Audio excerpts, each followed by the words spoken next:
అందరికీ నమస్కారాలండి. మానవులలో చాలామంది ముక్తి కావాలని, ముక్తి పొందాలని తాపత్రయపడుతూ ఎక్కడ లభిస్తుందా? ఎవరు పెడతారా? ఎవరు అమ్ముతారా? అంటూ తోటి మానవుల వద్ద ఉంటుందేమోనని పొందుదామని ఆశిస్తూ ఉంటారు. ఇది పాపం, అమాయకత్వం. ముక్తి అంటే సొమ్ము కాదు, వస్తువు కాదు, కోట్లో దొరికేది కాదు, ఎవరికైనా చేయి చాపి అడిగేది కాదు.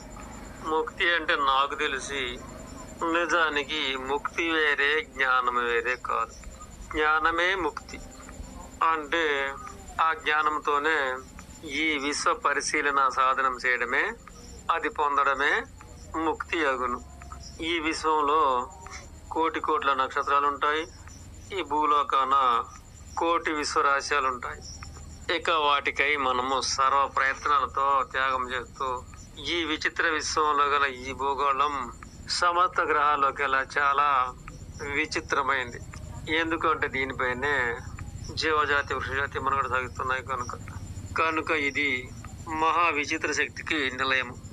కనుక ఈ జన్మతో ఈ విశ్వంలో ఉండబడిన అట్టి మహాశక్తి కోసం, అట్టి శక్తి తెలియాలి అంటే కొంతలో కొంత తెలుసుకునే ప్రయత్నంగా కష్టాలు, సుఖాలు, పాపాలు, పుణ్యాలు, మంచి చెడ్డ, ప్రేమ, అభిమానము, కరుణ, క్రూరత్వము, అభిమానము, అహంకారము, మిత్రత్వము, శత్రుత్వము, గౌరవము, హేళనతనము, ఇక భౌతికమైన ఈ జీవుల యొక్క శరీర నిర్మాణాలు, ప్రకృతి నిర్మిత కొండలు, గుట్టలు, మేఘాలు, అడవులు, వాగులు, వంపులు, మానవ నిర్మిత గుళ్ళు, గోపురాలు, ఈ యంత్రాలు, వాహనాలు, చట్టచేసలైన చిన్న పెద్ద గురువు మర్యాద, వరుసలు, వాయులు, జీవుల పట్ల సాధు లక్షణాలు, క్రూర లక్షణాలు, జంతువుల జాతి యొక్క జీవన విధానాలు అంటే పక్షుల యొక్క అందచందాలు, పలుకులు, జీవన విధానాలు, అలాగే జంతువుల యొక్క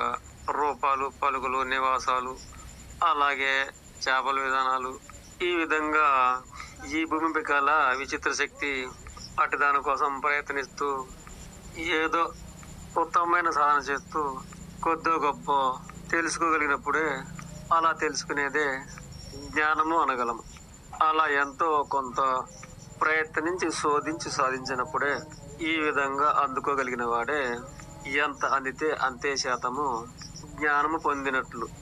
అట్టి జ్ఞానమే మోక్షము, ముక్తి. ఇది నాకు తెలిసి ముక్తికి ప్రయత్నము. ఈ విచిత్ర విశ్వరాశమును ఎంతో కొంత అందినంత రవ్వంతైనా ఈ భూగోళము ముందు ఇసుకరేయడం అంతైనా సరే పొందగలిగినప్పుడే అలా సంపాదించుకునే శక్తే జ్ఞానము. అలా పొందగలిగినదే ముక్తి. ఇది నిజము. కానీ ఇక అలాగే ముక్తికి మనము ప్రయత్నించక ముందుగా చెప్పినట్లు ఎవరో అమ్ముతారేమో, ఎవరో పెడతారేమో, అది ఎలా ఉంటుందని అధోగతితో తోటి మానవాళికి ఆశించితే ఇక తోటివారు ఇక మనలాంటి వారిపై గొప్ప లౌక్యాన్ని ప్రదర్శించి ముక్తి అనే పదార్థం నా వద్ద ఉంది, నీకు ఇస్తాను, ప్రతిఫలంగా నాకుంత ధనము ఇవ్వు అన్నట్లు అని మనను నమ్మించితే ఇక మనం కూడా అలాగే నమ్మి వారికి ఆశించితే ఇక వారు ఏవో తతంగాలు మనతో చేపిస్తూ స్నానాలు, ఒక పొద్దులు అలా ఉంచగా ఏవో ఒకటి రెండు పదాలు వినిపించి దాన్ని ప్రతినిత్యము కూడా వల్లించుకోమని, ఇలా ఈ పదాన్ని ప్రతినిత్యము కొన్ని వందల సార్లు వల్లించగలిగితే నీకు ఖచ్చితంగా ముక్తి లభిస్తుంది అని చెప్పడము, మనం నమ్మడము, ఆచరించడము.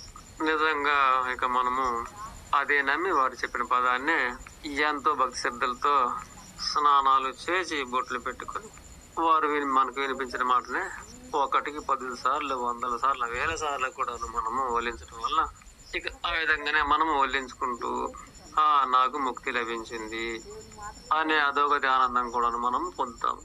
ఓ అమాయక మానవుడా, ఈ విశ్వం ఏంటి, ఈ విశ్వం యొక్క రహస్యం ఏంటి, అందులో ఈ భూగోళం ఏంటి, దీని యందున్న మహాశక్తి ఏమిటి, ఈ విచిత్ర ఈ భూగోళము జీవజాతులకి, వృక్షజాతులకి కూడాను మహానిలయమై, మహాతల్లి అయి మనను కని కాచి పెంచి కడతీర్చడం ఏమిటి, దీని అందుగల గాలి, నిప్పు, నీరు, భూమి, ఆకాశము ఈ మధ్యన జరుగుతున్న తతంగాలేమిటి, ఆ పదాల వల్ల ఇటు రహస్యం ఏమైనా మనకు బోధపడుతుందా?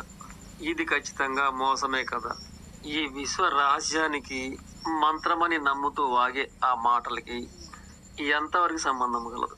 ఆత్మ అనే మహాశక్తి ద్వారా తెలివితో ఈ విశ్వంలో పోరాడి జ్ఞానము అనే దాన్ని ఎంతో అంతో తొలమో పలమో సంపాదించుకున్నప్పుడే అలా పొందిన జ్ఞానమే నాకు తెలిసి నిజమైన ముక్తి.